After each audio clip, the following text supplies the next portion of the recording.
who is the god of Avatar. Ain't Jesus. Unless you count Juan as Jesus, in which case, possibly. But also, even then, like, and we'll talk about this, I want to get into it, but, like, Rava's not God. No, she's a god. She's like a primordial, like, archetype god. Yeah. Like, she is the spirit of light. I don't think they say love, but essentially that's what it is. Like, she's the that spectrum. She's light and love, and then into order, and order, So that is a good point, because they don't technically. She doesn't ever once claim to be a creator. Mm-mm. It's true. Neither of Vatu. Vatu broke the divide between the worlds. He didn't create them. He's a subject to them as well. Yeah, which is why he had to do it.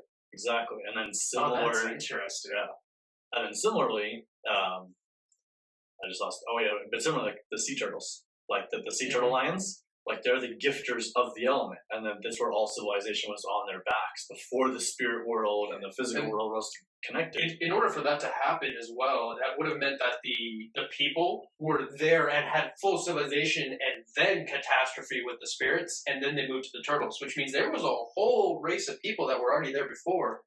But would they or would they not have bending at that point? Because the sea turtles did give them to them. Yeah, the sea lion turtles give them the bending. So it could have been our world before, and we had turtles too. That's right. The turtles gave the bending, not the mole rats. The mole rats had it as well, though. I guess. Yeah, but that's what I'm saying. It's because the Omashu tale. The Omashu tale says that the mole rats taught those two lovers how to bend. Well, we learn with Toph with that too, because she knows she can bend, but she doesn't know how to bend. Yeah. Just because one knows how to throw a punch doesn't mean they're gonna kung fu up a wall. That's what I was going for too. Is in my brain, I was like, oh, it seems like bending was given by the turtles, but the fighting styles developed somehow else, like the dragons with fire, and now we have those mole rats with the earth. Yeah, exactly. Yeah. So, what we're really asking creators of Avatar, can you rewind and go back before one and explain that to us? Stop making movies of the same thing. Go explore the other avatars, please. Oh, yeah. We appreciate it. And how many lion turtles are there? Because we've got 4 elements, and then we've got an energy bending one. Well, and that's the interesting thing. So you have the 4 turtles, but then energy bending, it's like, that's almost like taught from the spirits in some way. Like, I mean, we see in Korra, but by the way, at this point, we're already going. Like, I don't know where we're going to start at, but we're just going to keep this conversation going. I'm good with that. Like Korra, like we see with Korra, what's his face? Her uncle, not Mac, but he teaches her how to spirit bend with water. Yeah. But also at the same time, it's like he learned that from his own travels into the spirit world. We do also see the fire sage able to read energy using fire bending specifically, not just laying on of hands, but fire bending in between the two. So I wonder if there is a spiritual bending for each different element then. Yeah. Because that's what I'd wonder. And if is that taught by the spirits and so forth. So there's the regular bending, there's a dark form of each of the bending, and then there's a spirit bending version of each. Yeah. That's cool. That also, that's funny because that does conform to how the martial arts styles of our world as well, how they have evolved through time. You have the foundational styles, and then you have them coming together to usually form one big school, usually at a temple or some kind of institution. And then you have, in some points, you have several thousand years of just all the way up till now and what they look like now. And I was reviewing Tai Chi, I was reviewing Bajra Guan, and I found that, for example, Tai Chi has a dynastic system where they've managed to institutionalize and centralize their style for all of these dynasties. I think they're on 8 or 9 dynasties now. Yeah. And each dynasty was literally one guy of the family of that martial arts system guiding how it would evolve through his generation. Yeah. And so you'll go to Taiji Guan practitioners now, and there is a whole story as to which style are you learning, what are your masters, what is your martial arts lineage, because it changes which version of the style they're actually using and how that performs. And so you go over to Hungar, the earthbending style, and it's the same thing. There are now about 19 different individual schools that all claim to have descended from Hungar, and the only thing they'll have in common in their name is they're all local dialect differences in either Hung or Gar. Is somewhere in their martial arts stem, and they're all based still in that, but there are so many different styles now. There's so many different styles. But pointing back to the religion, because I wanted to go down all the different martial arts styles again, like going to the fire and the water that we haven't covered yet. But like the reason I wrote like the religion thing is because like the thing I noticed is like each nation is influenced a little bit, like whether it's like by Buddhist or Hindu or Taoism, and we have the chakra system gets taught in there, like which by all means is like one of the most simplest, straightforward chakra teachings, like. The fact that like very good, you could just watch that episode alone or just clip out those things is there. But I came to the realization that like the entire world of Avatar is very similar to the concept of like they believe in animism. All things have a living spirit, or all things either have a spirit or they're an element that can be bent. And that's like the thing that I find interesting, like in Avatar: The Last Airbender, this is 100 years after a war has been going on. And we know about this stuff from like Korra, like with Wan, and how even like back in Wan's day, they had to get the elements from the sea lion turtles to go out and hunt in that realm to protect themselves from possible negative spirits. Yeah. And so it's like that separation happened at some point in the past, but that concept seems to be there, a little bit of like respect for all things as spirit, and you'll see it in Avatar: The Last Airbender with Iroh, and even some of like the more remote villages where they're like, oh, we've angered the spirits, where the spirits matter, and it's like almost different from when we have like Wan's world where. They're at this point where it's like, oh, the spirits are over there. We have to protect ourselves from them. They've almost demonized the spirits, similar to like how the Catholic Crusades, or even as the Catholic Church grew, demonized occultism and demonized these things of like when they used to like round each other up and like bring each other, like they'd have rituals to invoke spiritual energies. Sometimes they would just invoke dark energies. Didn't mean they were evil. And I'm talking about occultism. So in occultism, like they have rituals where they bring in certain spirits and certain things, and people would work with them, and it was all to like improve themselves or to gain guidance, or different little other things. But in all those writings, they're referred to just as dark, or they're referred to as their actual name. It wasn't until later that the Catholic Church and other churches came in and made them demonized and actually created the word demon. We had daemon, which just meant spirit. And so it's interesting in Avatar that it's like at some point there's a separation of like we've got to defend ourselves, and then you almost come to the last Avatar, and it's like, okay, like they've existed in peace and harmony, then they're not in peace and harmony, and 100 years of war has existed, and there are people that either just don't believe in the spirits, period, or there's people that like we got to respect them. And so in some ways, the last Avatar is almost similar to like this world we're in now, where it's like there are people that are like, yes, spiritual things don't exist. Religion doesn't exist. Or they're like, oh, I have to have my religion to keep me safe. Or it's wise that we honor the spirits. It's wise that we don't piss off the spirits. It's wise. There's a good mix. Yeah. And so it's kind of like, or even like, we're seeing more people today that are kind of like, well, let's not hurt the earth because like we've got to be here for a little bit longer. And then there's a whole other thing too, like, let's not piss off the earth spirits. Like, but I don't think it's quite that same. Like, it's how to put it. In Avatar: The Last Airbender, what I notice is like there's a respectful fear for the unknown, whereas in Wan's world, it's like we must kill the unknown. And that's almost like similar to the Crusades. Oh, you're not Christian, you're a Gentile? Either become Christian or we kill you. Yeah. And same to like the British colonization. Oh, you have this different belief than us? Either you need to become like England or we're going to kill you. We're going to genocide your entire tribe. Yep. And so it's interesting that like in Avatar: The Last Airbender, that it's like it's shifted to that where we're like, yes, it's a war-torn world and there is all this chaos in there, but there's still these hints of people that are like, yeah, we need this. And then the last thing I was there, like I noticed like that animism, like there's a belief in the spirits and the belief in those things, and you see it in the new live action a little bit, where people are kind of like, they're not acting like so much of like, oh, we don't need to piss off the spirits. They're more of like, we just don't talk about that. Or I mean, that doesn't exactly end well for him because Heibai exists, and we forgot about his shrine in the woods. Yes, exactly. Now Yeah, we're it's a missing very- 12 people. It's a very look the other way if you see spirit. It won't bother you if you don't bother it type of a way of looking at it. It's a total rejection. It's a rejection of it, and it's like, and then people don't start shifting that modality until they find out there is the avatar is real, and they get hope again, and it's like that hope actually allows the spiritual realm back in a lot of ways. So I just think that's really interesting.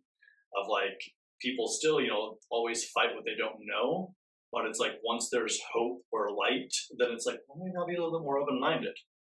Yeah. So it's kind of this interesting thing. That's like the one thing I noticed is like Avatar is animism, and it is Tao and Zen.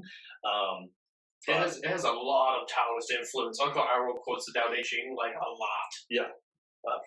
And this is one thing I didn't realize, like I guess I just wasn't paying attention enough, but Gyatso, Aang's teacher, and Tenzin, Aang's son, those are names off of the Dalai Lama. Oh. Off of Gyatso Tenzin, who was one of the Dalai Lama. Yes. I didn't know that. That's awesome. Wow. And then in a lot of ways, Bhumi is like the Hindu god of earth, like in so many ways. And so it's just interesting, what's his name? Wu Wei? Wu Wei is the Hindu god of earth or something like that, or that's who Bhumi's a lot like, I've realized. And maybe it's not the Hindu god of earth, but it's a god of earth. I think it's Hinduism. But yeah, that's why I just thought it was like the way he does it, like we play, but we're serious, but I'm going to ask you the hard questions while we're playing. Which is very like how Wu Wei is apparently of like, yeah, we can play, we can enjoy life, we can have a good time, but at the same time, why are we doing what we're doing? Why are you doing what you're doing? And you must take responsibility for your actions, and you must take responsibility for your hard decisions. Which side note about differences between the live action that came out on Netflix and the Bhumi we have in the Avatar. The Bhumi in the live action has a lot more guilt. Oh yeah.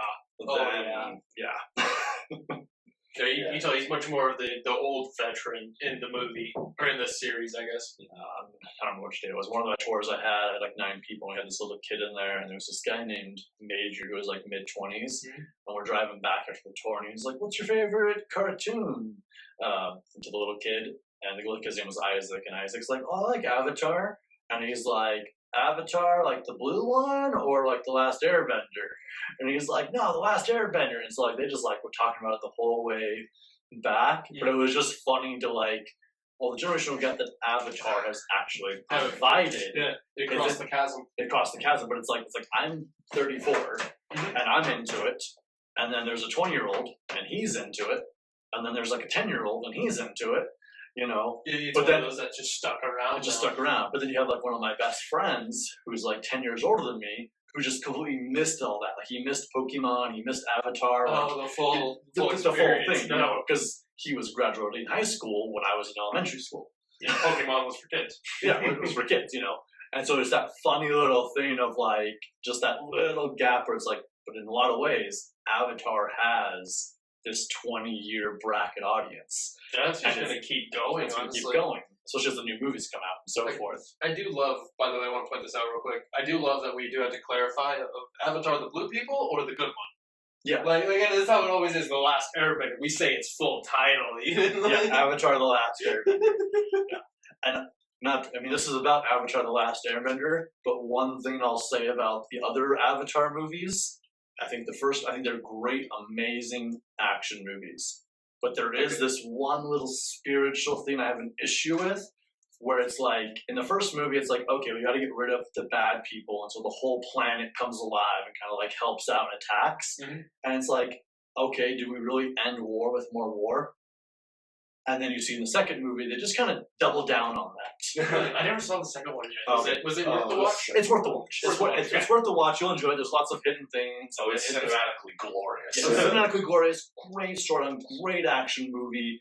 But there's just that little spiritual element there of like, how do we end genocide and war? Oh, military with more fighting. Whereas, like with Avatar: The Last Airbender, as we see, spoiler alerts for if you haven't watched the show. If you haven't watched the show and you're watching this, go watch the show. What are you doing? With love. please. But because there's major spoilers. But also that concept of like Aang ends the war without more war. He ends the cycle and starts a new one. And that's really how it's like it needs to shift. Of like, even now, it's like our war. It's not, oh, these people are attacking over here, so let's go attack them too. That's what we've had. We've just had a history of people pissing in each other's Cheerios and getting mad and going pissing in someone else's Cheerios. I wonder how long that's been going on for. Because, like, Avatar 1, for example, he dies on a battlefield. True. Like, he dies on a battlefield. They've been fighting for so long, and I actually have this theory that a lot of the avatars are trauma responses to past avatars. So, like, you don't get Kyoshi unless something really bad happened the last Avatar, which that one was the water Avatar before that. And he was specifically fighting, like, spirit invasions and lost his love to Ko, the face stealer. Yeah. So, like, Kyoshi would be the result. Would be the result, yeah.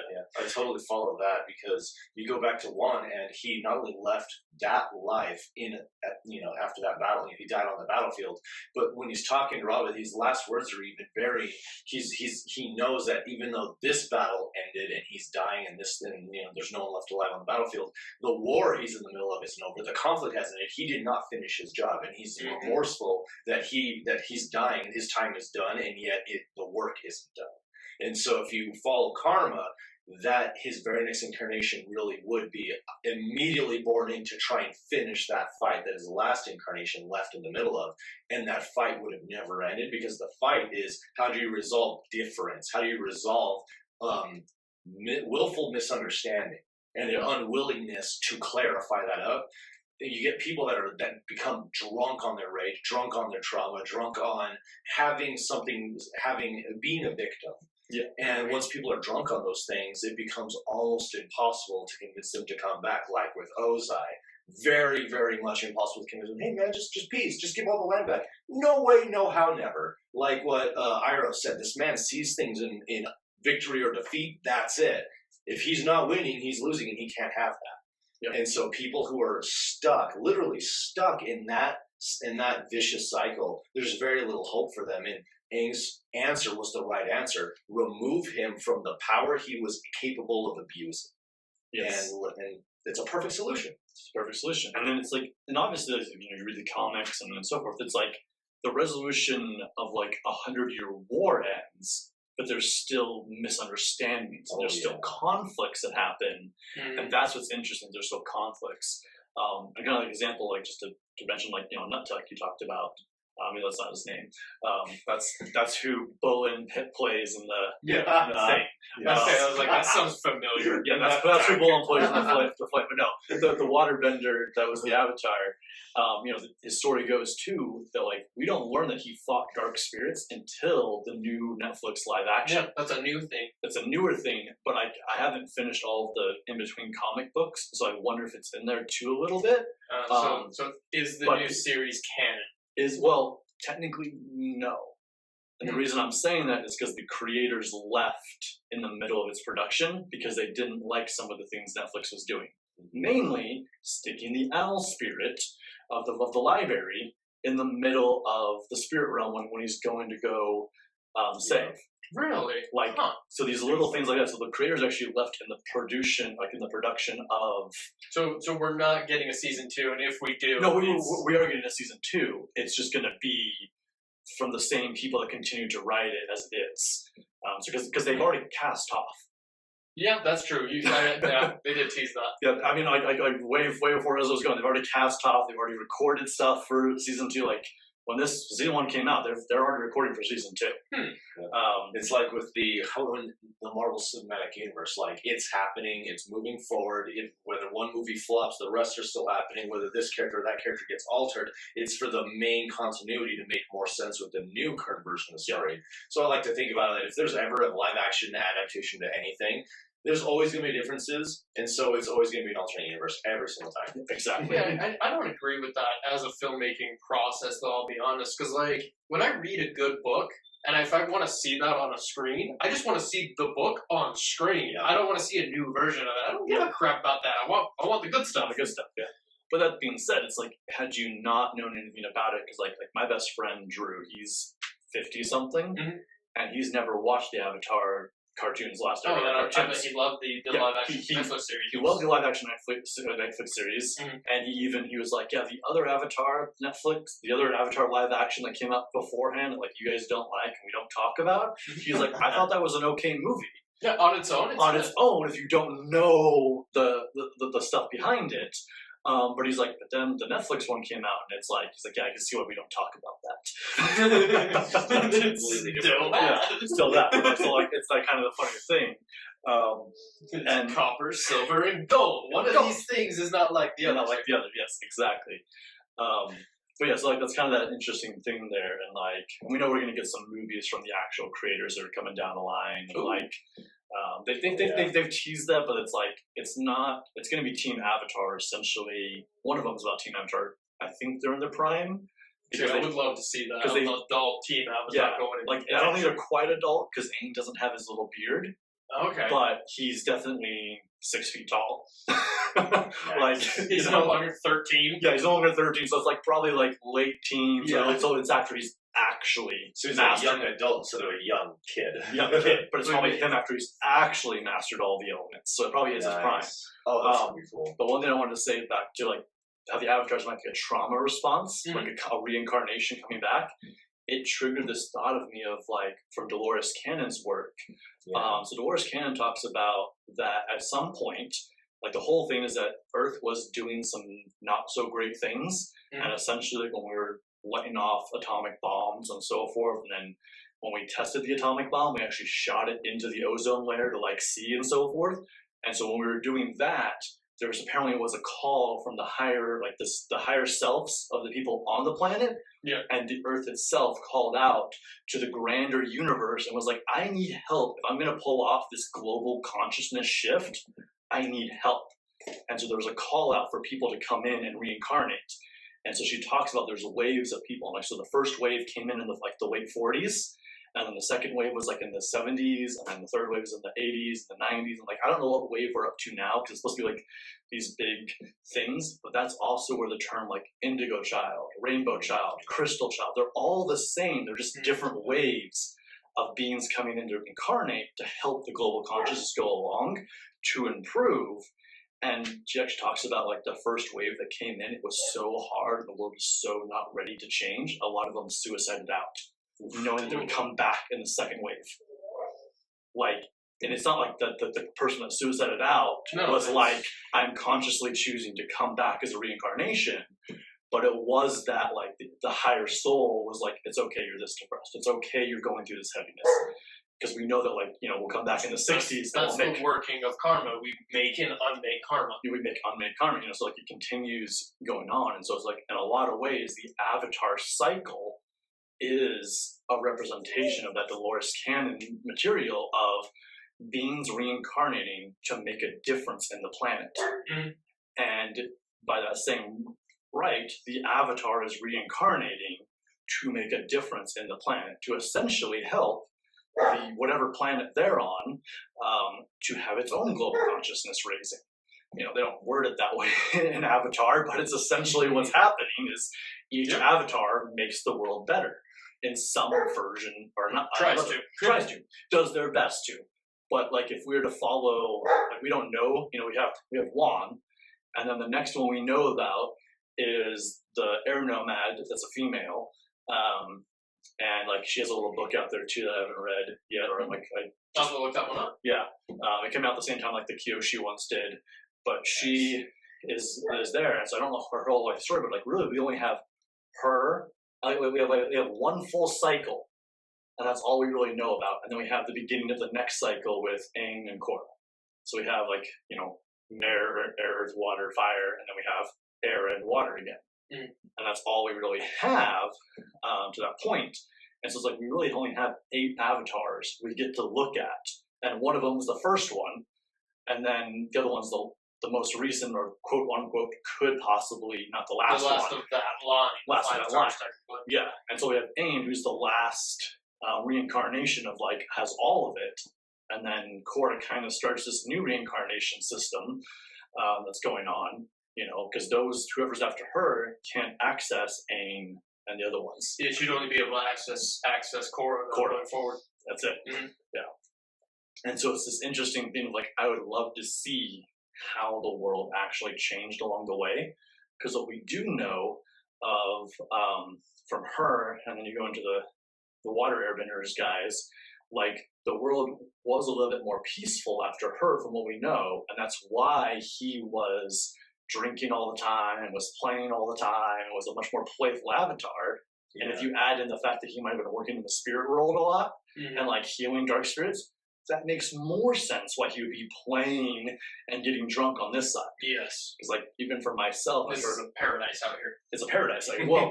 And even for myself, like after my first NDE when I was 10, I came back very confused from that. And the only things I understood, like really as like from a kid's perspective or also from that perspective, was that having fun and not taking things too seriously is very important. And at the same time, we know nothing. And so, like, I mean, I remember later on when I became a teenager, like, it actually kind of depressed me because I still didn't understand what was happening and understanding, but I knew this concept. So I look at my life from like 10 to like 17, and a lot of it was always, how can I get the most fun out of this? How can I enjoy this? Why would I do homework? Fuck that. Like, I'll show up for tests. Oh, I can skip class and just show up for tests and get a 3.0. Oh, with a 3.0 average, I get cheaper car insurance, which means I have more money for dates and more money to hang out with my friends. And so all this logic in my mind was like being super smart in how do I have the most fun? Yeah. But I'd already experienced that nothing in this life matters except for what you give meaning to. And it's like, you tell a 10-year-old that. Yeah, it's very a Western way of figuring out that solution. How do I have the most fun? And it immediately goes experiential. Experiential, yeah. I see that I perceive a little bit of turning so many things in life into a game too, and then exploiting the game the way you would any other game. Oh, if I can do this and that, I get more of this other thing. I get more gold, or I get more experience than I should, or whatever. And then it sounds like that young mentality, instead of doing it at the beginning, you just did it with life, realizing these are systems. Yeah, these are systems, and it's all, and none of it has meaning. And of course, that backfired later in life when it's like, young 20s and you have no credit and oops. And then you're about 2012 and you think the whole world's going to shift and end anyways. And you're like, well, good thing I'm already half nomadic. I didn't plan to live this long anyways. Like, great, cool. I'll just be able to live in the mountains even easier now. That probably that has to be the most American, probably even the most Western thing for a person in that age group to do, is to look out them and go, yeah, I could probably make it on the streets. Okay. Exactly. And then you have people like that are in third world countries. Give me a hippie, I can pull it off. Yeah, and then you have people that are in third world countries that they're just like, yeah, that's kind of what we do anyways. Is like we do what we need to do, and they already figured it out. We're the slow ones. We're the slow ones. Yeah, we're the slow ones. But even that concept is that so coming back, the water airbender was able to play that way because of what the air nomad had set up the world to be. And then obviously during his time, because he was so focused on the spirit world, things shifted. And I think his lifespan is only 70 years, where the one before him is 100 something, and then Kyoshi is 700, or not 700, it's 270 or 370. She's really? She lived old. She lived old. So the time scale of these generations of avatars is messed up that way. They're not all 60s, 70s, or 40s or something. Not. Some of them are. You can't literally say there's one per 100 years. Yeah, you can't. Yeah, or one per generation. One per generation. Avatar generation would be 3 or 4 normal person generations. Yeah, and there's that belief: how long would Roku lived had he not been murdered? Yeah, because he was prime, and even at that age, he was a spring chicken. Still, yeah, yeah. And it's that whole, and the only reason he dies is because he gets betrayed by his best friend, the only person that he has a soft spot for, kind of. And he trusted enough to be in that situation. Where, he tries to. I can't remember the whole thing, but I think when the lava's coming down, he actually saves him for a moment, uses all of his power to stop the lava, and so then he's tired for a half moment, and then uses that as the opportunity. Yeah, they were running after he saved him, and then he got a blast of the noxious gases. Yeah, that's what he has. Noxious gases and things, and just face full of it. Yeah. So like he saves the village, so he does all of his work he should have done, and it's like had he actually had someone that he didn't have to defend himself against, the nauseous gases wouldn't have been an issue. Like it would have been like, okay, I gotta sit down and let me breathe for a moment, let me use some air bending and push this out of my lungs. You know, like he could have recovered. No time to do that.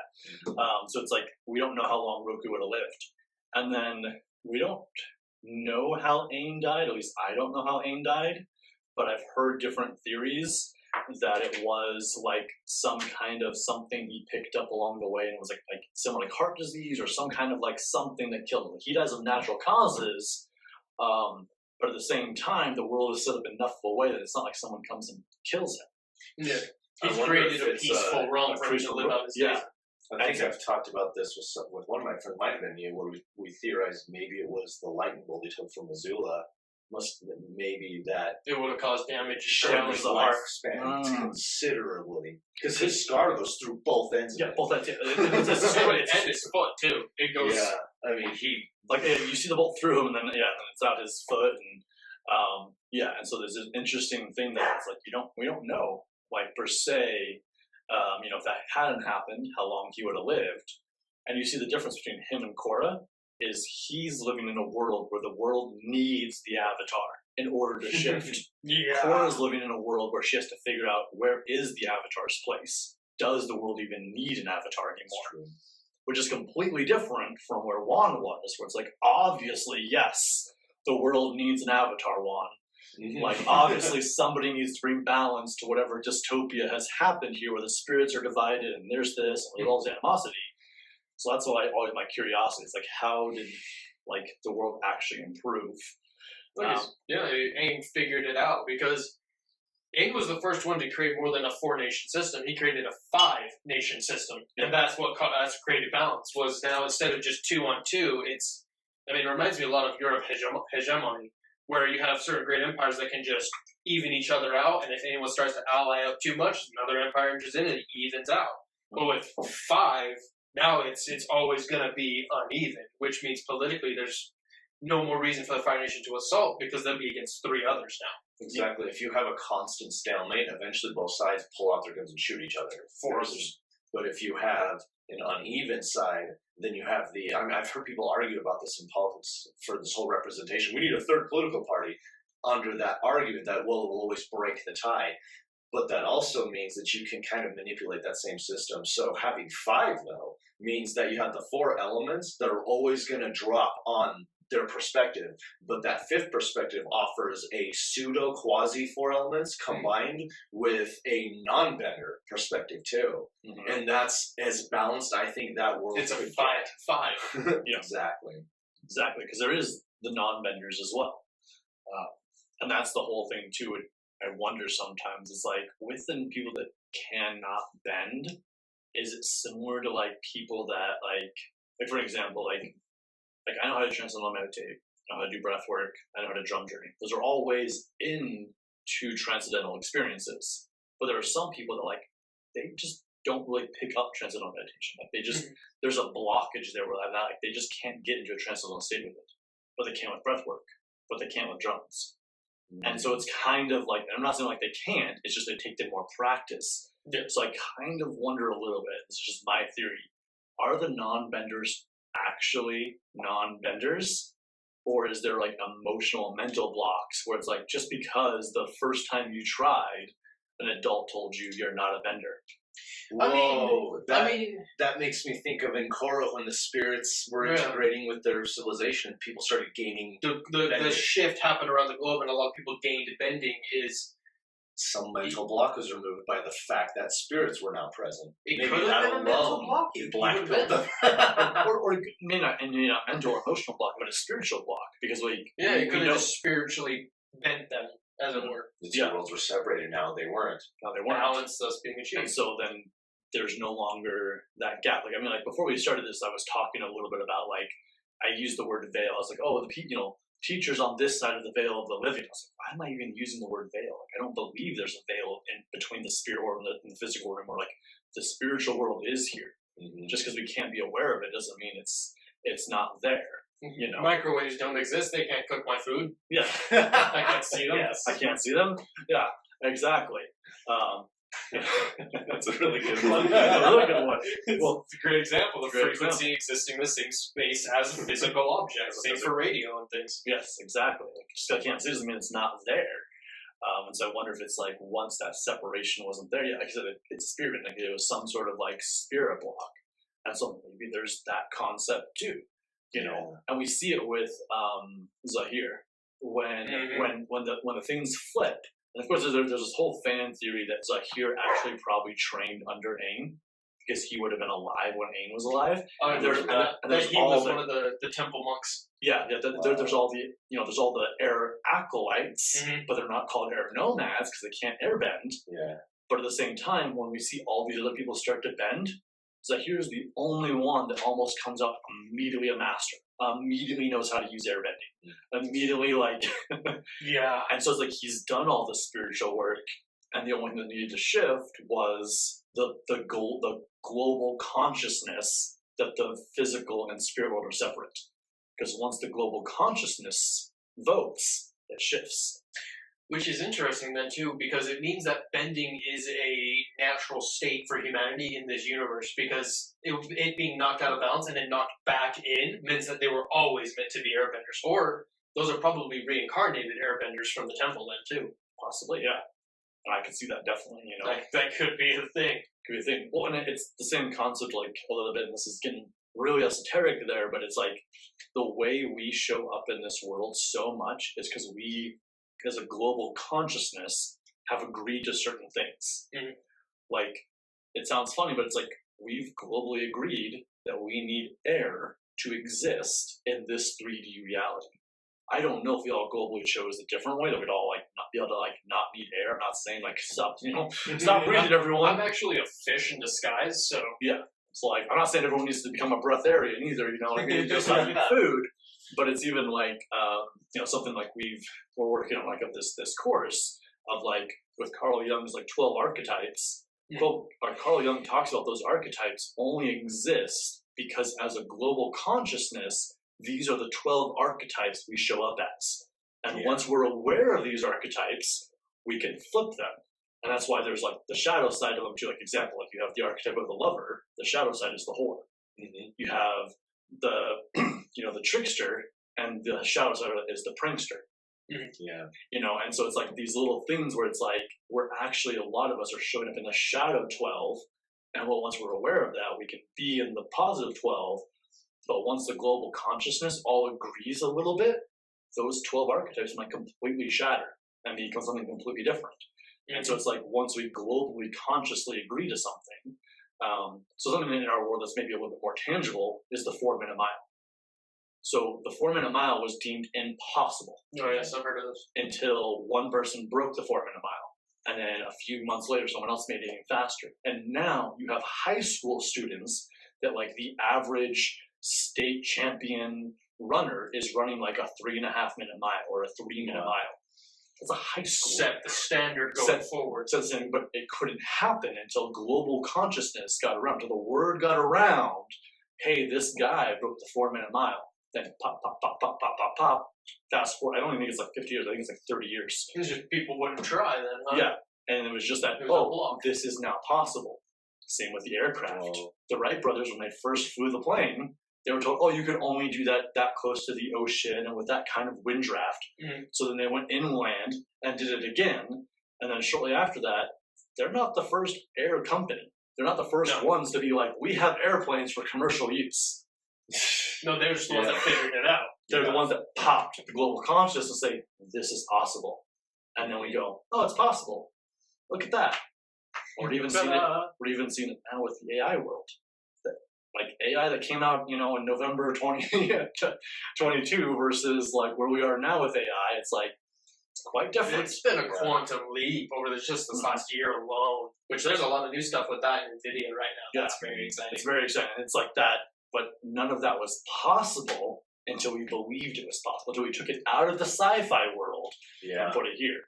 And so like with Avatar, it's like they go through all these like shifts, and like you see with metal bending, like Toph's the first metal bender. There's tons of metal benders. Same with like the lava bending, which I would love to see like a new series, like 60 years after Korra, is now they're a lava bending school because of Bolin. Right. I have a theory on that too. I think that has to do with because we do see more lava benders around, and from what I know is both the lava benders in the series do have parents that are Fire Nation and Earth Nation. It's the mixing of the two that just, for some reason you get lava out of it. You get lava out of it, which is cool. And same with the one guy in After the Last Airbender. You see it with the girl that joins the Red Lotus with the third eye that can shoot the firebolt. There's a fan... Sparky Boom Boom. Sparky Boom Boom, yeah. Yes. Which is very similar to Shiva's third eye that can destroy.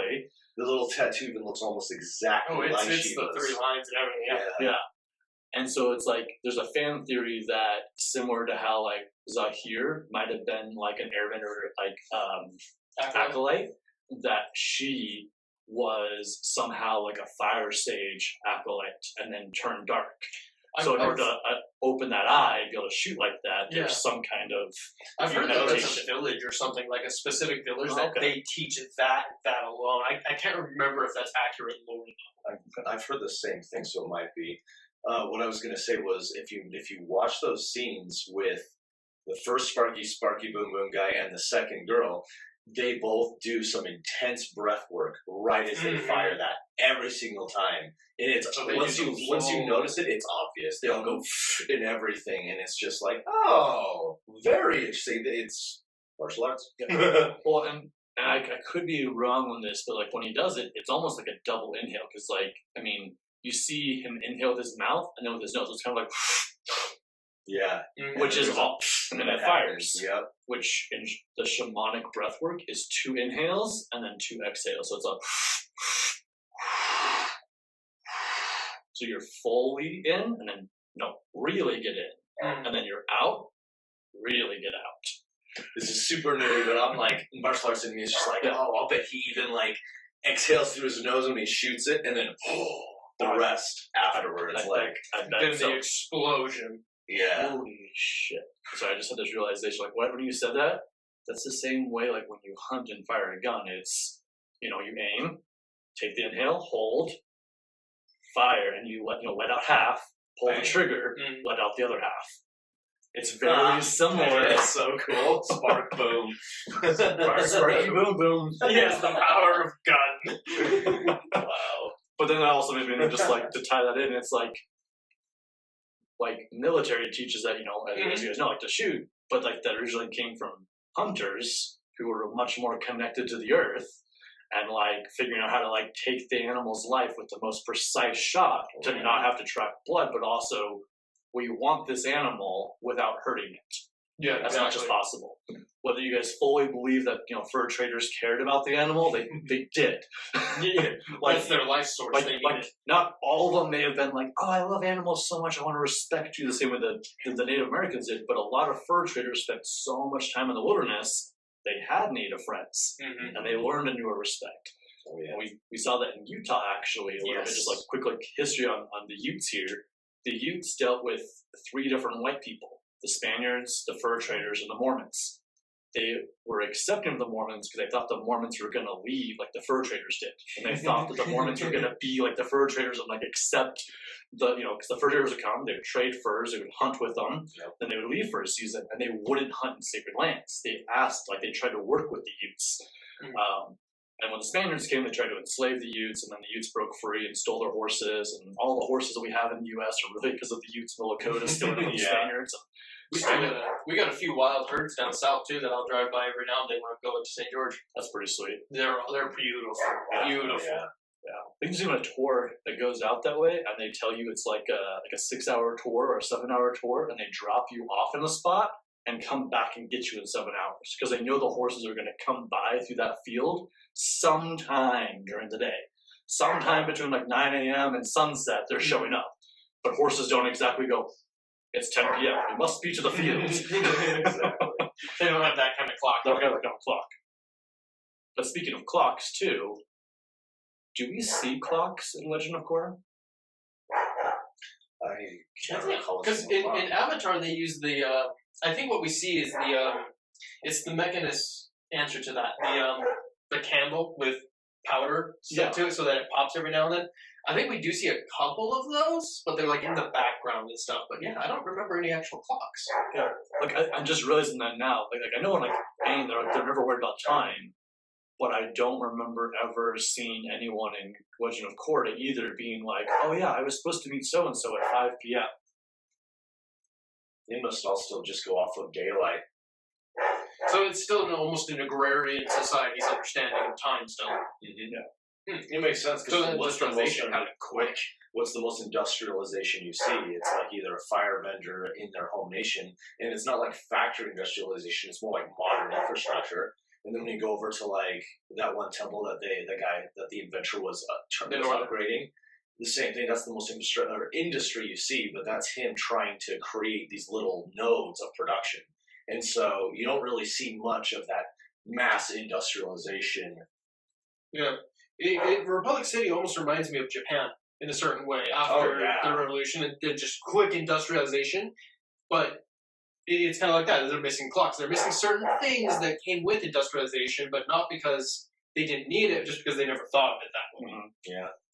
I mean, most of their technology is coming from that inventor. I mean, their high technology is coming from the inventor. Everything else seems to be basic. Like the firebenders, you could get a lot of technology from just blacksmithing that you can turn around and use throughout warfare. But the flight, the tanks, the really high tech stuff, wow. Yeah. Well, and it's interesting because you see this in multiple animes, like not just Avatar, but like when there's a time of peace, the technology expands greatly. It's like you see it in Avatar, you see it in Naruto, you even see it in Gurren Lagann. You see it really well in Gurren Lagann. It's like a 7-year gap, and they're like super advanced. Oh yeah, instantly there's almost 1 million people on the globe. Yeah, and it's just like this amazing, jump in technology. So it's interesting, So there's something about when you're in times of peace, we do have these boosts. And if you think about it, like even in our world, we've had technological boosts in quote unquote times of peace.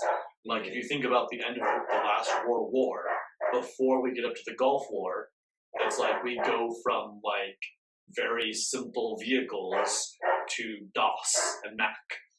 Just start putting computers everywhere. And then I think even when the Gulf War begins, we have Windows. And of course now we look at the last 10 years and we have smartphones and we're using a wireless mic. With that too, warfare has changed a lot because like in Avatar, for example, it's very much like in your face. Like we're in a state of war and have been for a very long time. Whereas in the United States, like we've been at war for like 20 years in occupation, and that didn't really affect our society like that because we haven't faced a near-peer adversary in a good time.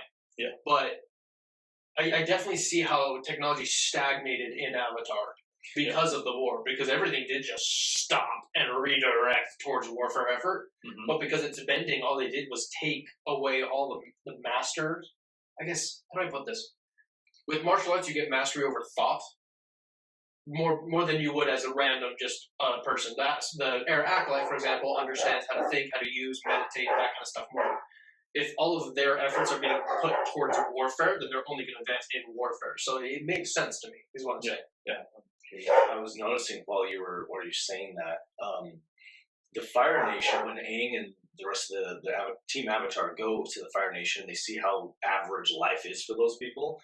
That, compared to Earth Kingdom, compared to Water Kingdom, that very much reminds me of our experience over the last 20 years living in America in the state of war. Because the war hasn't been fought in our streets, it's been fought in other nations, in their capitals. And so where they end up being either devastated or they're forever changed. And we're over here being like, oh yeah, we're at war, but everything's great. I don't even notice. We're the Fire Nation in that example. Exactly, we're the Fire Nation. We're the more powerful. All the fights we're fighting are all the way over there because we're capable of projecting. And you have to admit, when we go to war, we usually catch you off guard at 2 a.m. And so it's what the Fire Nation did. We literally see in that live action opening is it's like middle of the night and now they're here all at once hitting you. And so the Fire Nation has experienced none of the negatives of this war. Yeah. Which I mean, I don't think the only actual invasion was the one we saw in season 3.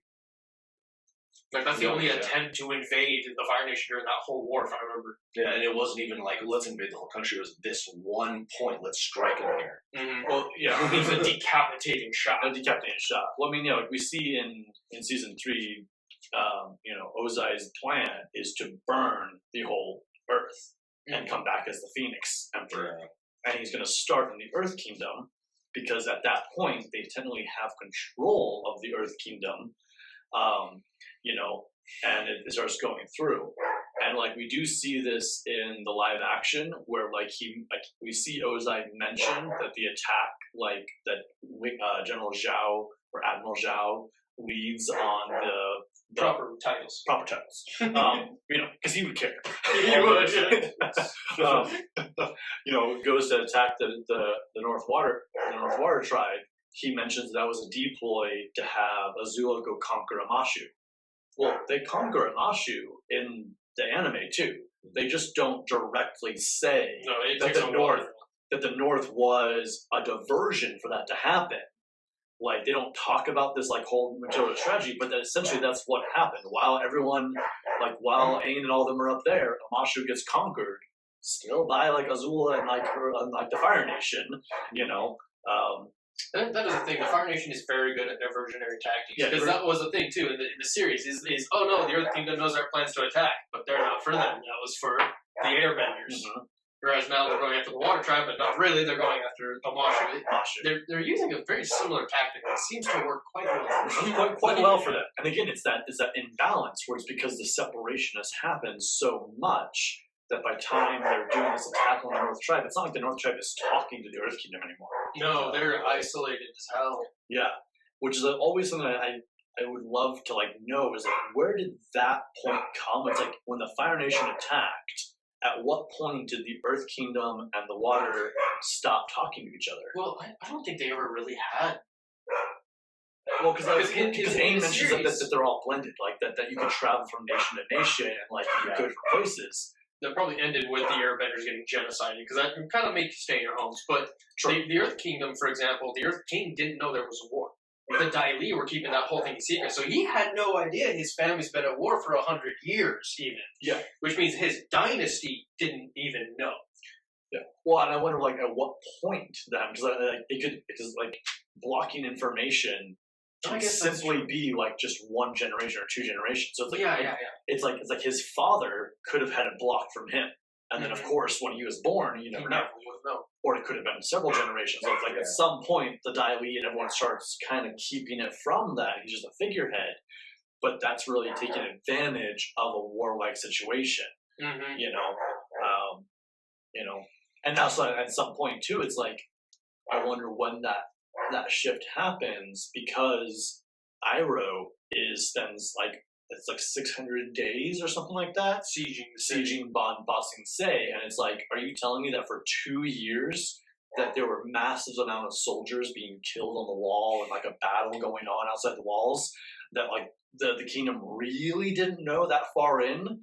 It's a possibility, but it's that's 2 years of I mean, he wasn't exactly a lead from the front style king, if I remember correctly. No, he wasn't. He literally never left the palace grounds before, which is a very old style of doing things. He wouldn't leave the Forbidden Palace in China before, too. True. But he's also super young when that happens. He was very young. Yeah. And so I wonder if he wasn't even the king when that was happening. I'll bet he wasn't. Because that's a good point. I don't know. So it's this interesting thing there. Even if he was king, he could have been a boy king, because if you go back to Iroh's attack on Ba Sing Se, for example, that was a massive campaign. I mean, they surrounded the city, they cut it off. He attacked the entire, the east wall and the west wall, or whatever. Yeah. And for them, now you remember the scale of that city; it's monstrously huge. What a wake up call too. It's like that wake up call. What do you mean we're all at war? Which, I mean... And we're losing. Yeah. And so, spiritual side of that, a spiritual spin on that, not to go super deep into conspiracies on this, but that's also part of, the spiritual awakening path. It's as you awaken, you eventually realize, and I shouldn't say this for everyone, but, it's part of my spiritual awakening journey, is that there are 13 families that are kind of running the entire show through different organizations, and it's like, I think like this is like more conspiracy, but like this model is kind of how it really works, where it's like there's 30 levels above the president, and each level thinks that they're the highest level, but then there's actually someone above them, and so it's like, it's not like the people that are doing stuff are like evil, but it's like you eventually find out that there's kind of this little dark cabal that's kind of running the world in a way, but not really like in an evil way of like, we want to hurt everyone, we just want to have all the money, and we want to have all the control, and if we can keep you at a certain level of ignorance, then we can keep this control. We can't trust the common man to make decisions for themselves. And it's like, I see this with people, like, as I've done, coaching, and it's like, helped over, I don't know how many clients at this point, but like when people hit this point, there's always that like either depression or anger that comes out of them at that point of, oh, all of this is like this?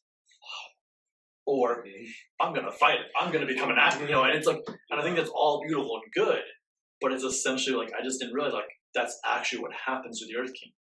Essentially, Aang shows up, the spiritual guru, the avatar, and he's like, congratulations, here's your Kundalini awakening. Like, and just taps him, and it's like, wake them up. I mean, he needs it. He needs it, and he does. And it's like, so do we when that happens to us, and like, I've even had those experiences along my journeys, or like going deeper into stuff. Like, I've hit a point where like, I know nothing. I really don't know. Like, I feel like I know a lot. Like, we're talking, have all this good stuff, but everything I know is like a molecule of water in the ocean.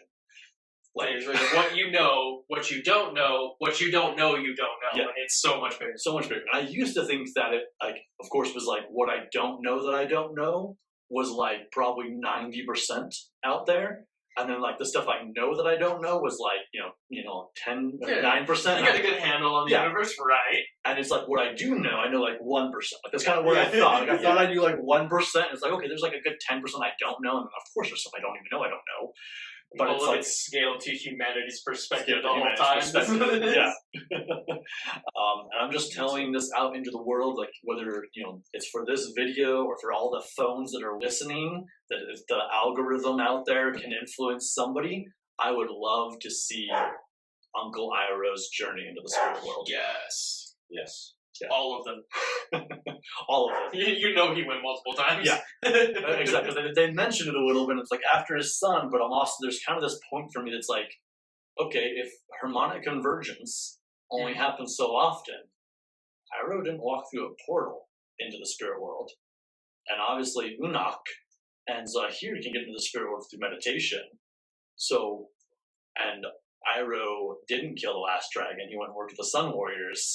Did the Sun Warriors teach him some kind of transcendental way in through the fire? I would love to see Iroh's journey to go find the dragon, because that would be that would be that one.